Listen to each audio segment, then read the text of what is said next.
Hello, everybody. Thank you so much for joining me today. And big thank you to Ministry of New for having me for today's Take 5 session.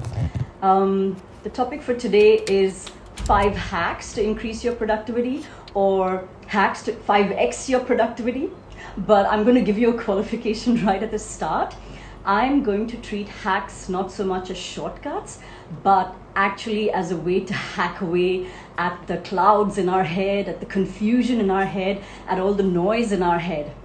But to make up for that, I will say that hopefully we won't be just 5xing your productivity with that. I hope that we can 500x your productivity with that.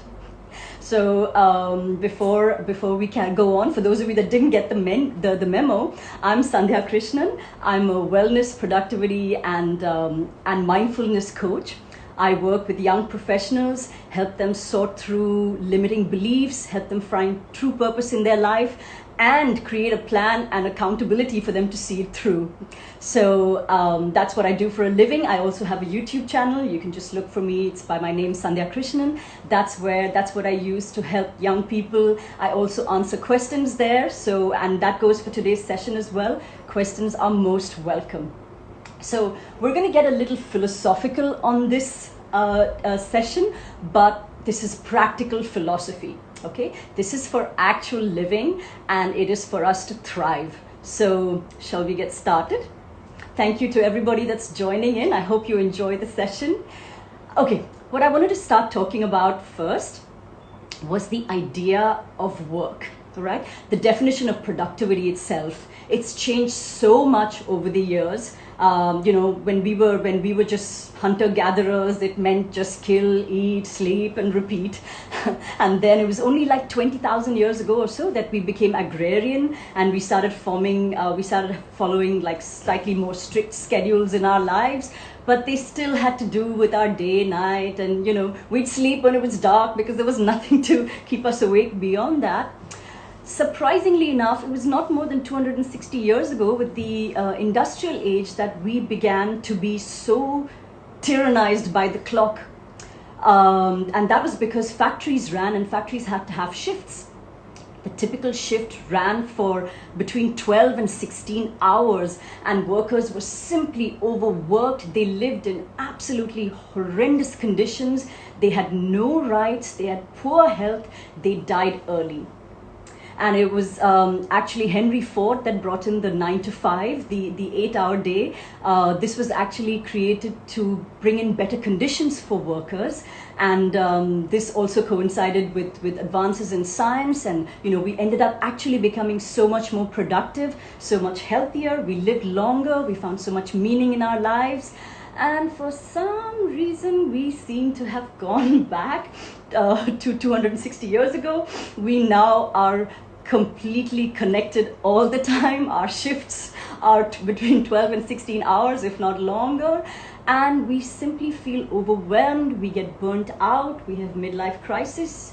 And somehow just not very happy. And we really can't find a way out of this maze.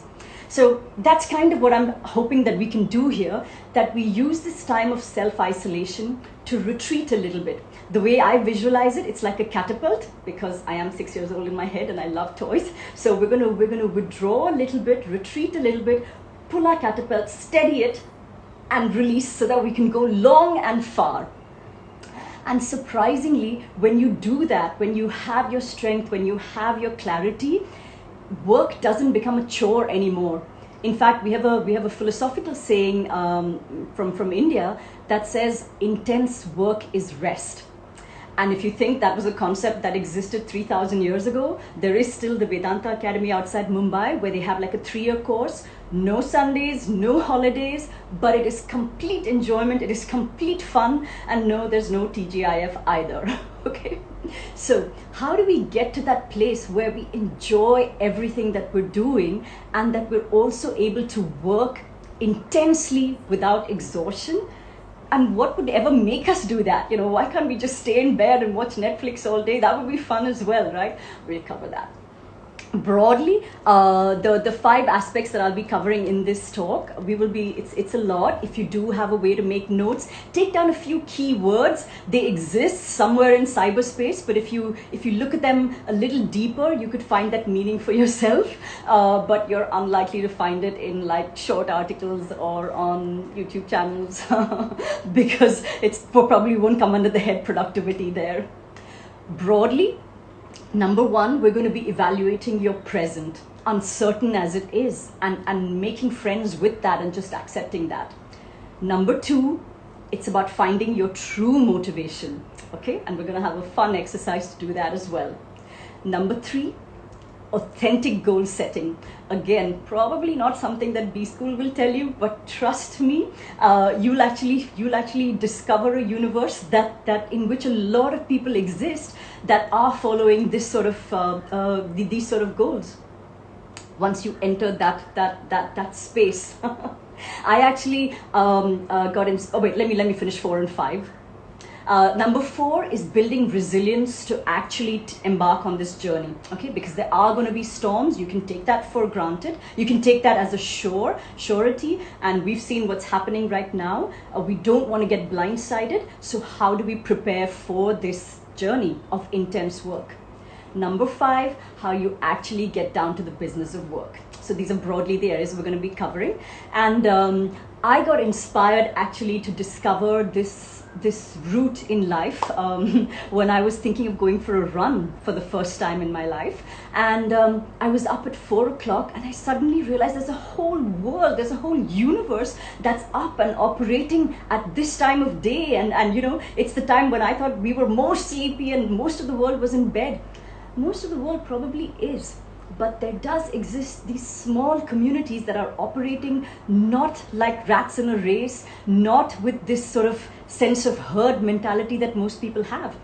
And that is what I'm hoping to share for you, and I hope you get your insights from it. Go ahead and ask questions whenever you need to. Let's begin with evaluating your present. How do we do that? All right. I'm sure you're familiar with the concept of Ikigai in the famous book. There are talks about it. It's a wonderful concept where you sort of examine, you know, what the world needs, what you can get paid for, what skills you have, and what you love to do. And the meeting point of all of these sort of will give you direction for your life. With the actual practice that I do, I've realized that clients need something a little bit more, which is that somewhere reality does come in, and that's where I find that it's quite helpful to see what your reality is as well. Your environment, what your actual makeup is, what your thought process is, the kind of people you enjoy working with, and also just something as simple as where your obligations lie, you know, like do you have children that you need to put through college? Do you have elderly parents that you need to take care of? And also on a bigger level, what is the obligation that you feel you owe back to society? Okay, from the minute we were conceived, from the minute we were born, we have been consumers. We eat, we consume, we drink, we just take and take and take. And the thing to remember is, the golden rule is that there is a cost to everything. Nothing comes for free. So there's no need to be sort of burdened by it. We just need to understand that, look, everything that I take, there is a price that I have to pay. Now, am I going to pay the price now, or is it going to come and hit me later? And knowing what that price is will help us tremendously in the kind of decisions that we make. So something's got to give. For everything that you take, you're going to have to let go of something else and be prepared to pay the price. If you understand that, you'll solve a lot of problems in your life. Okay, moving forward.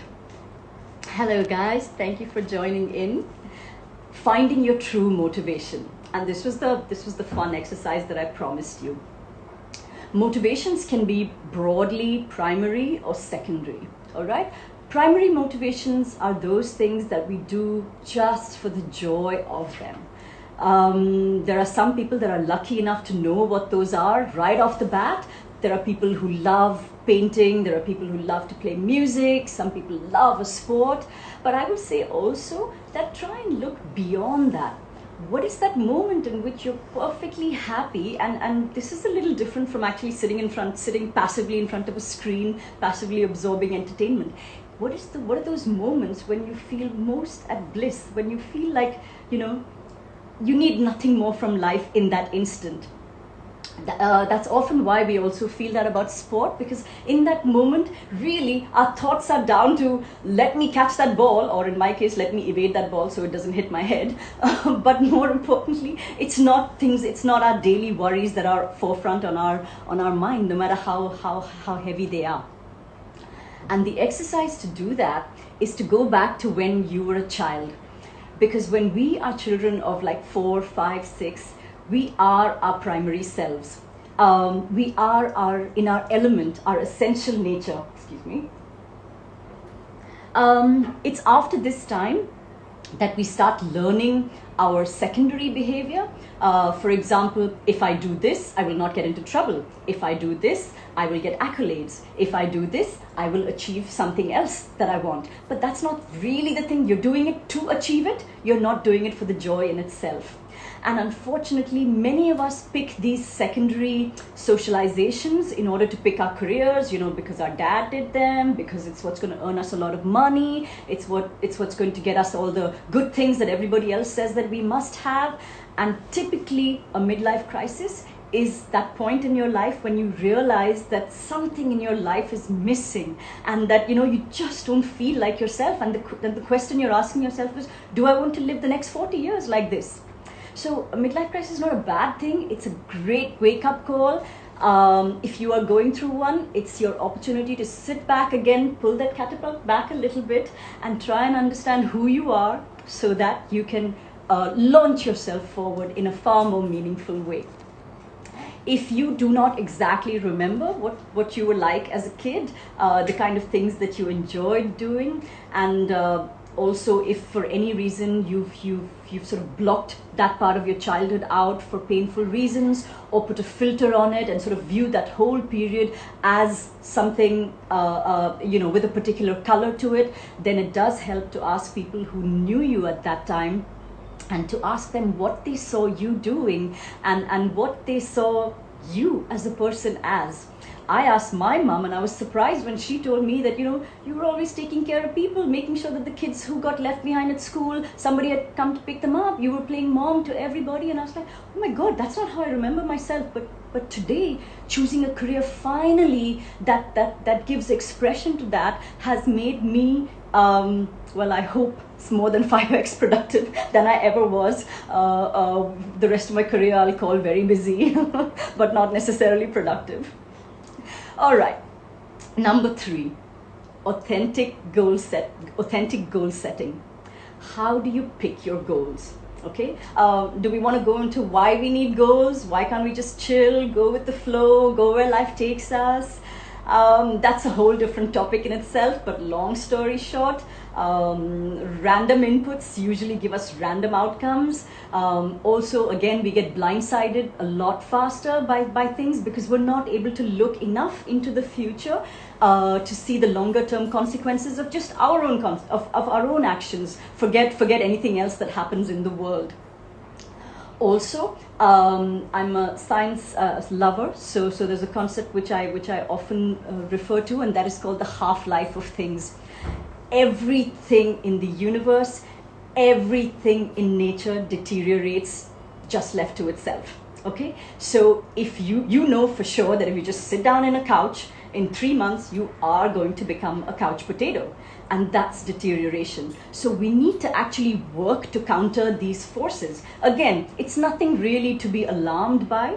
It is just the natural order of things, and the more we understand that, the more we can use that to propel ourselves and to power ourselves and to enjoy the ride as well. Because fun and enjoyment is very much our right as human beings.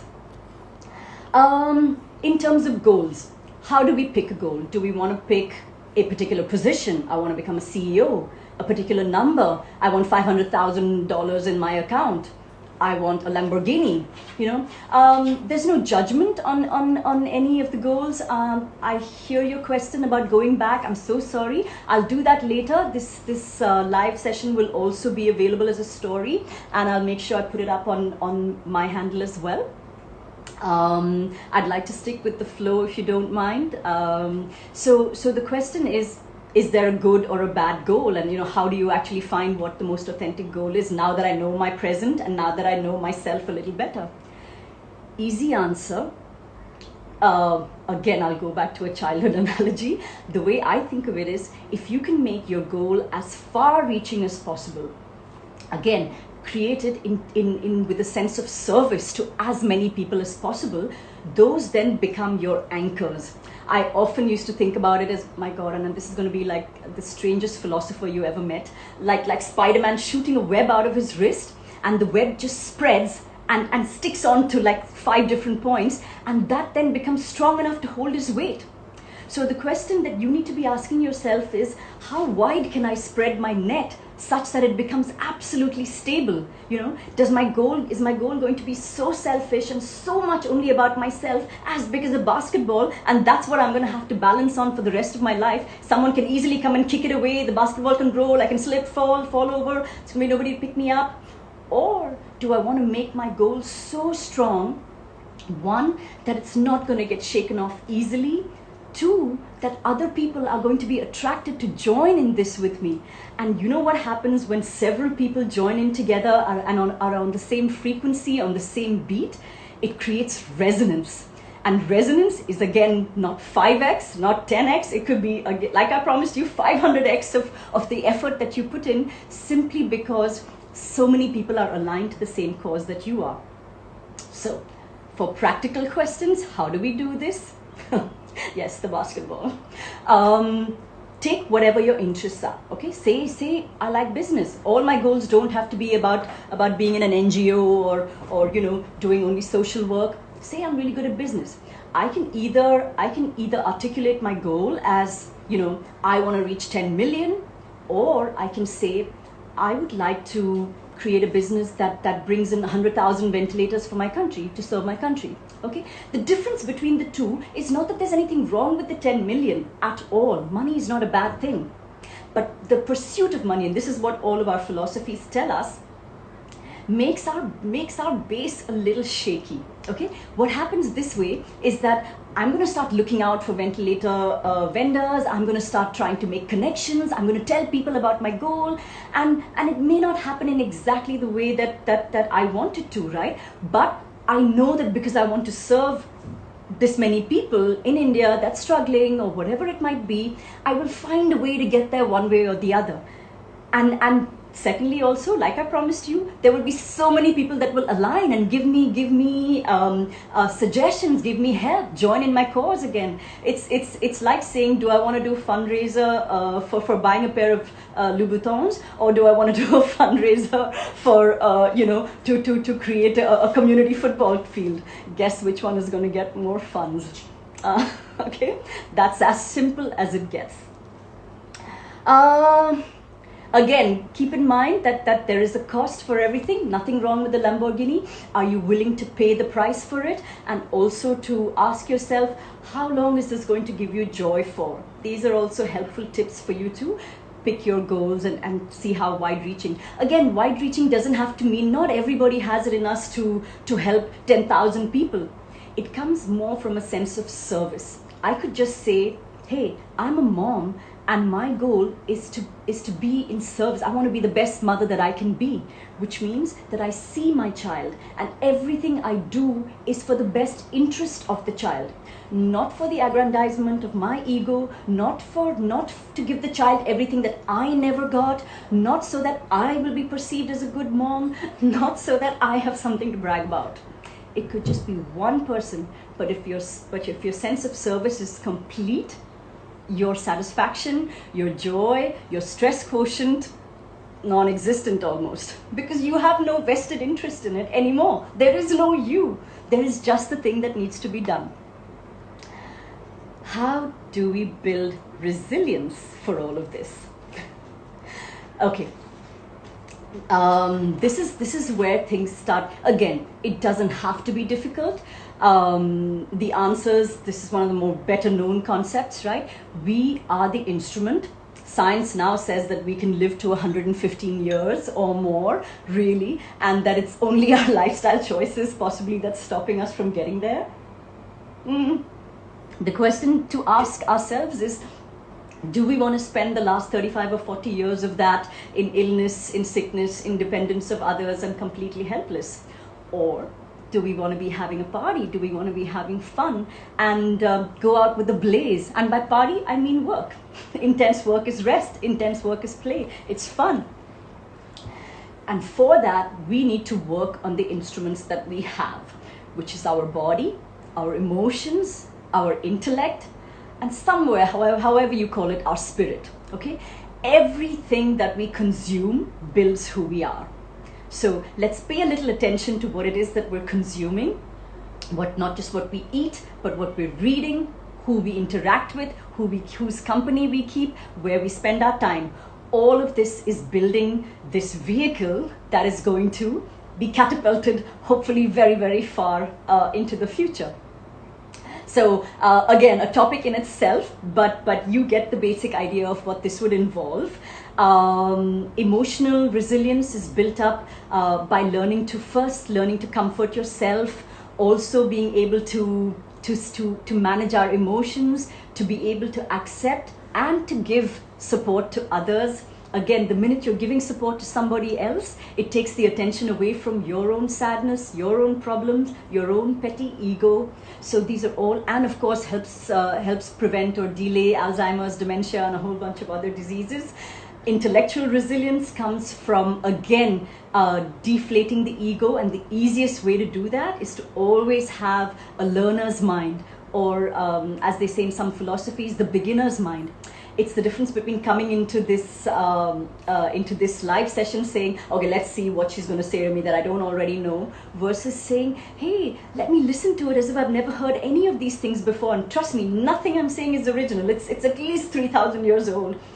And saying, let me see how this can connect with what I already know. Let me see what this can ignite in my head and how I can use this in my life going forward.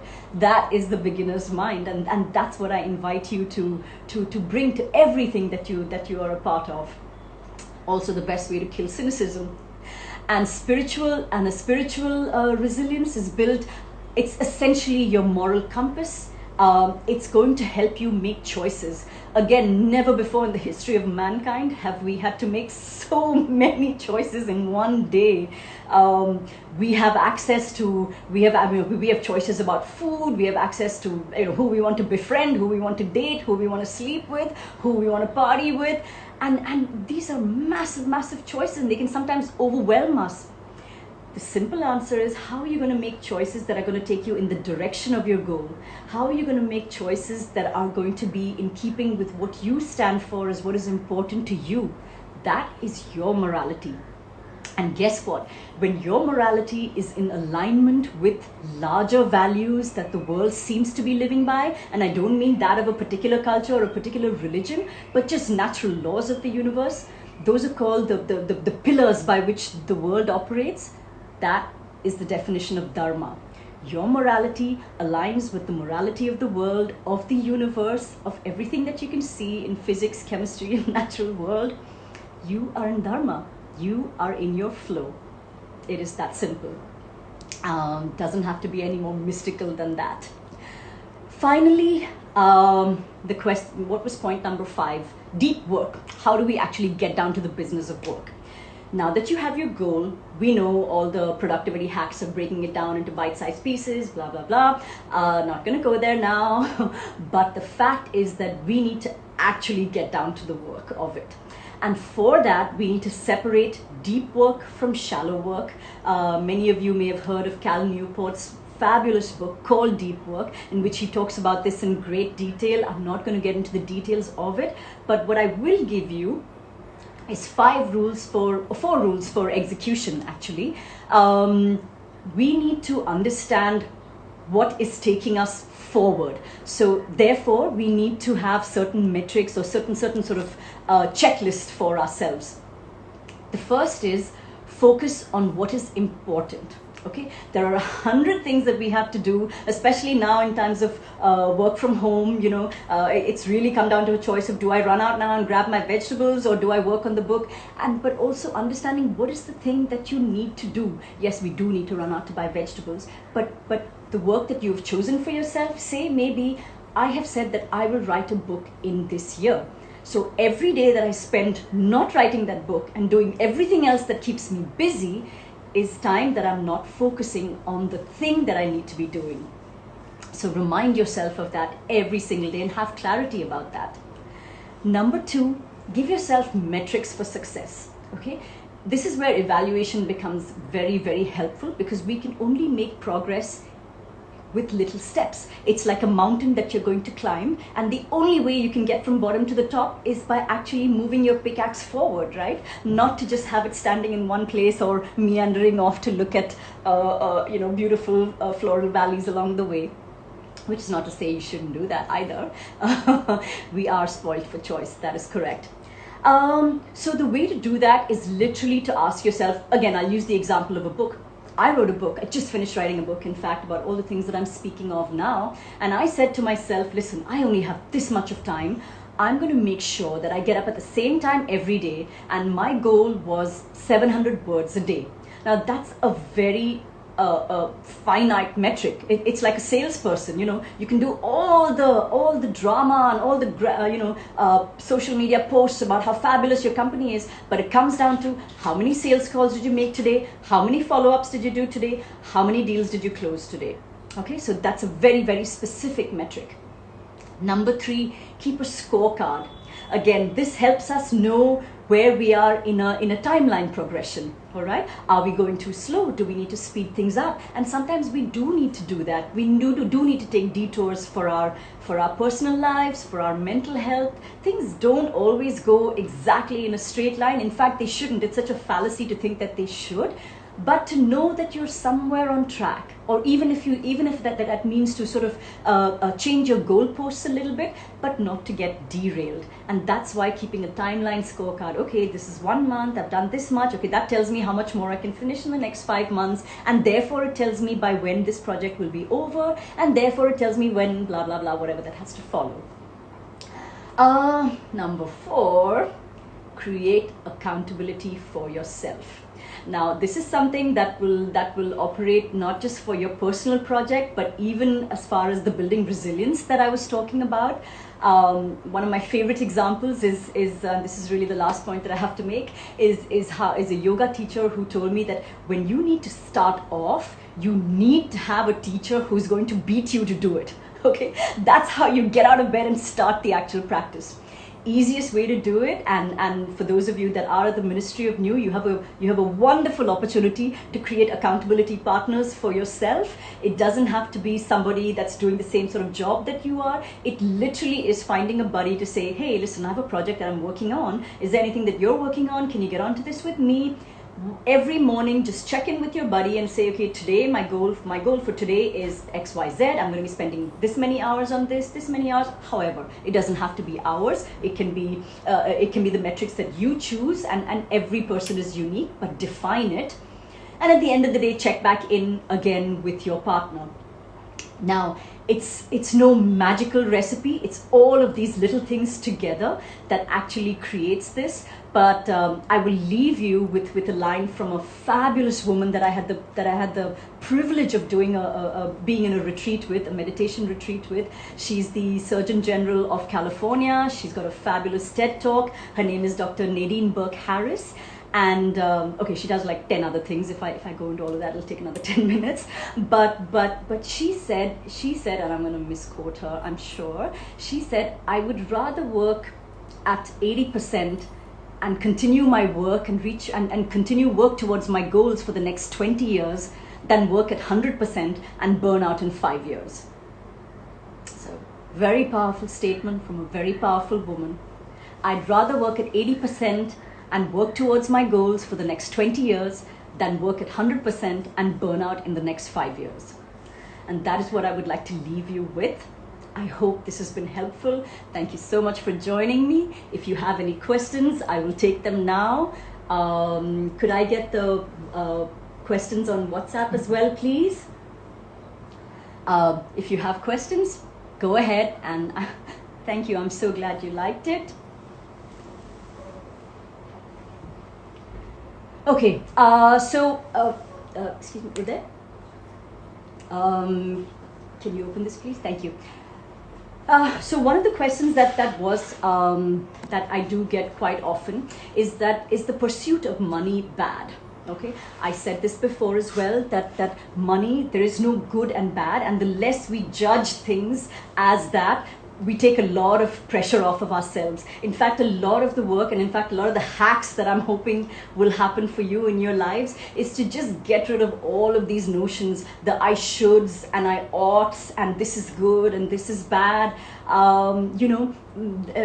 There are philosophical stories of brothers killing each other, and it's still dharma because it was for a larger purpose. So it's I'm not for 1 minute advocating any of that, but do you understand what I'm trying to say? That we put all of these filters, we put all of these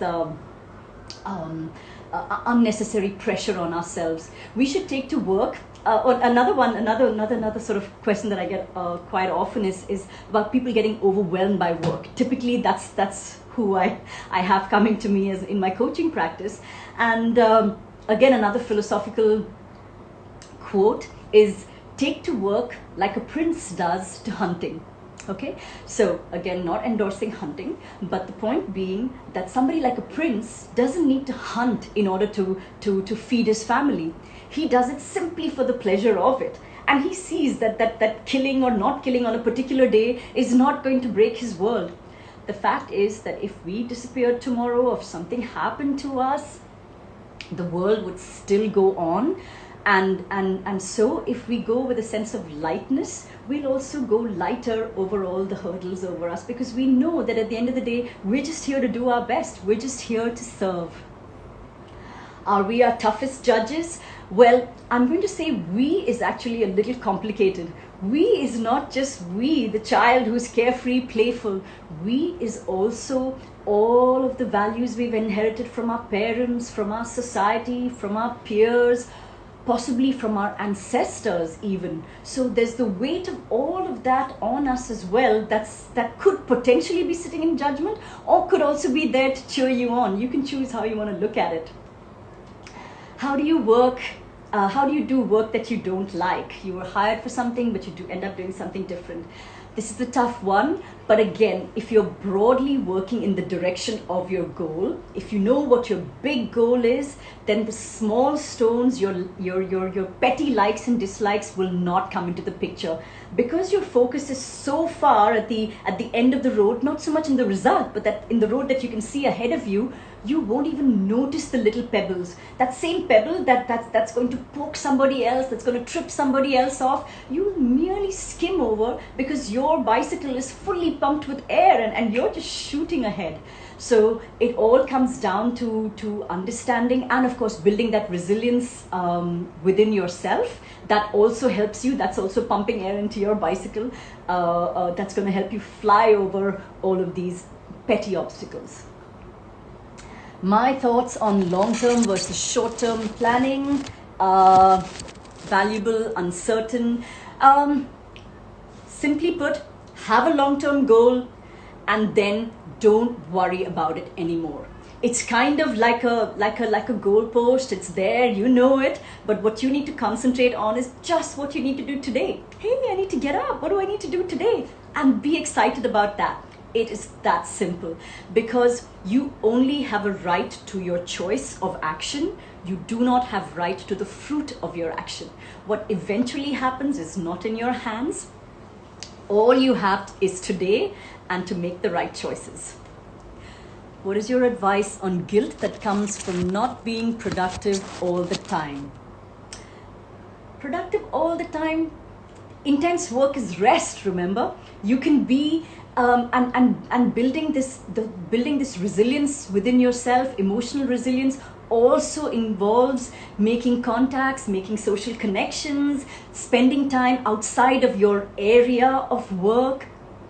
But also, again, I'll use an example from childhood. Look at children. When you throw them out to play, send them out to play. Sorry, I am a mother, and I do throw them out.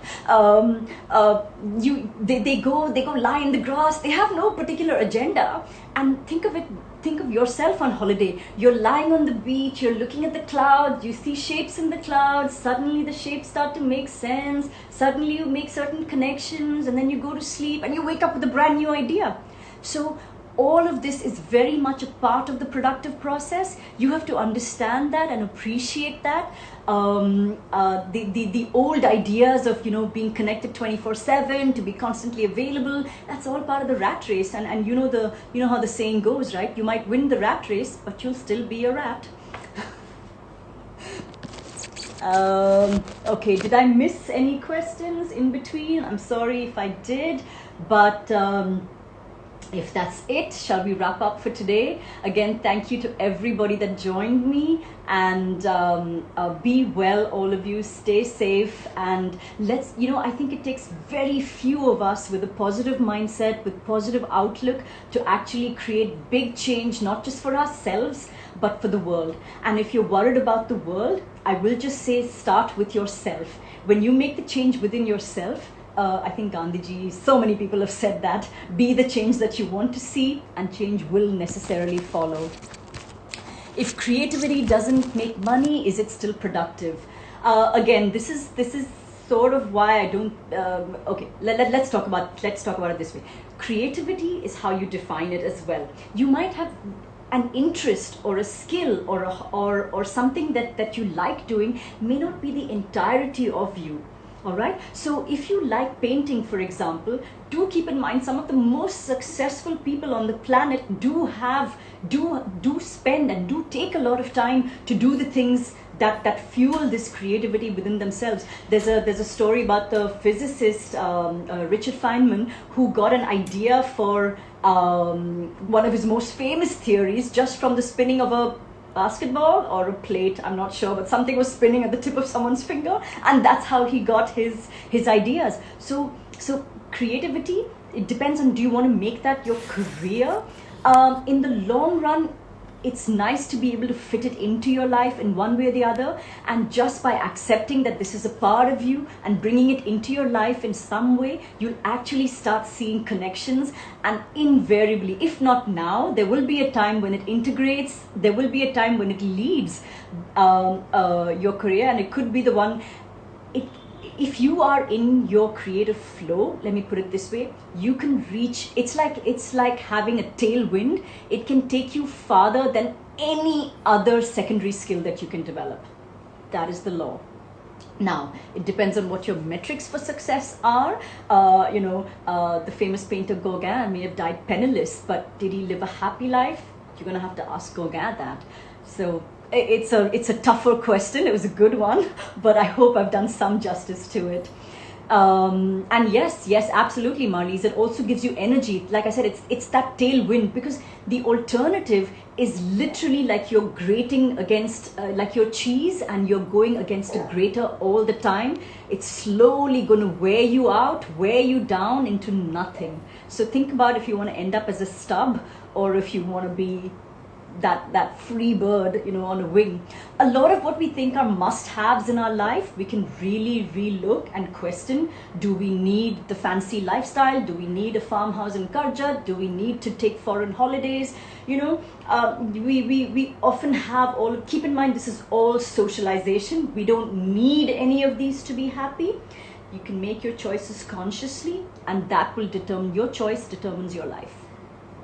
And never before, rightly said, do we have this time to reassess, reorient. And these are the lessons that self-isolation can give us, how little we actually need, the things that are truly important for us, and how we can use these learnings to take ourselves forward. Anything more, or are we done for today? This was so much fun. Thank you again to the Ministry of New for giving me this opportunity. You guys are amazing and I love your space. May there be many more of the same. Again, the space, a positive space, makes such a difference. You know, when you are the average of the 5 people you spend the most amount of time with, whether you like it or not. So to be around people that are similarly aligned to as you are, again, it serves to put you in the flow. So for sure, build your community. Thank you all again, and have a wonderful day.